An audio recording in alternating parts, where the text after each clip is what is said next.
là on se retrouve sur mon écran sur PowerPoint. Alors j'ai déjà préparé les diapos pour qu'on gagne un petit peu de temps. Alors ça va être tout simple. Il y a une première façon de voir la transition morphose, ça va être avec les formes. Donc là j'ai créé une slide avec un rectangle bleu, rien de très fou. Ici j'ai repris le même rectangle mais je l'ai mis dans l'autre sens. Et ici, je l'ai retourné et je l'ai mis en carré. Donc maintenant, on va appliquer la transition morphose sur les slides qui nous intéressent et on va voir le résultat. Donc je vais sur la slide ici, la première, il n'y a pas besoin de transition.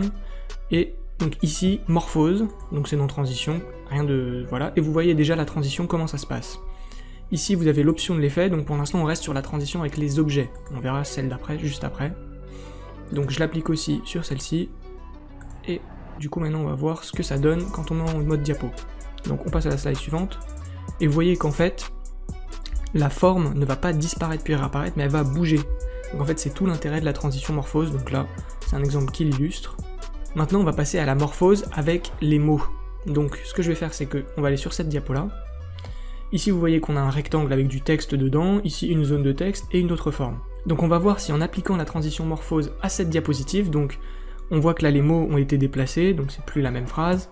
Ici, la zone de texte, c'est plus le même texte qu'il y a dedans, mais ça reste toujours une zone de texte, et la forme juste en dessous est restée la même. Donc j'applique la transition morphose, et cette fois-ci, je fais mot. Hop, on met en mode diapo, alors on va mettre à partir de la diapositive actuelle.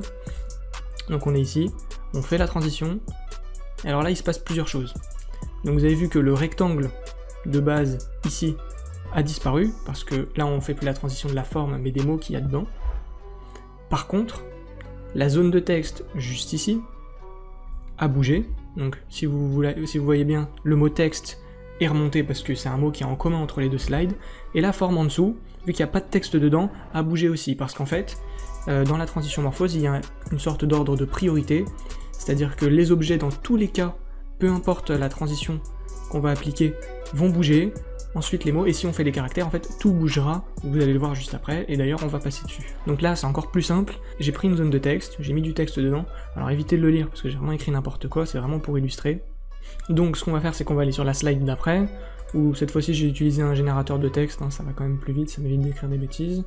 Je mets la transition morphose, donc cette fois-ci je mets pas objet, je mets pas mot, je mets caractère, et donc qu'est-ce qui va se passer ?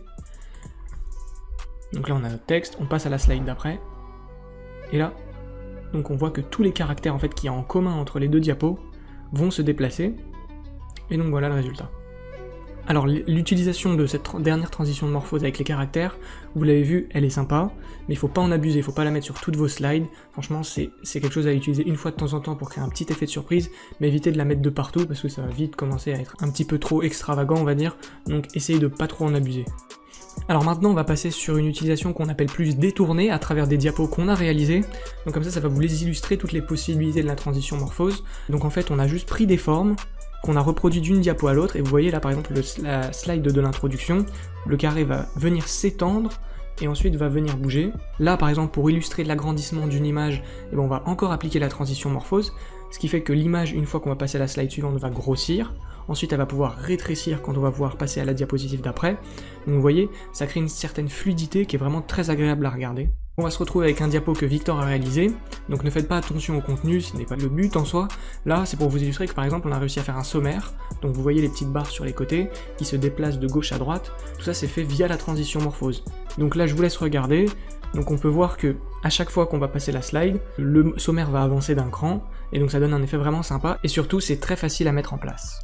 Ensuite là on est sur un autre diaporama, alors celui-ci est un peu différent, donc en fait on peut voir que c'est un tableau, et en fait on va faire bouger les éléments dynamiquement dedans pour que ça puisse donner un effet vraiment sympa et que ce soit dynamique. C'est-à-dire que plutôt que de recréer une slide à chaque fois, là on fait vraiment bouger le contenu, ça permet d'illustrer les choses, et encore une fois, c'est quelque chose qui est vraiment très facile à mettre en place.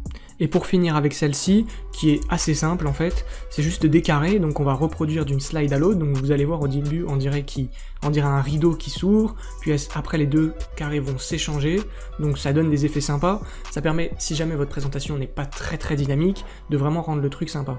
Et attention, cette transition n'est disponible que sur la version 2019 de PowerPoint, c'est-à-dire que si vous avez une version antérieure, vous pourrez la lire, donc votre diaporama pourra s'effectuer, mais vous ne pouvez pas l'appliquer à vos diapos.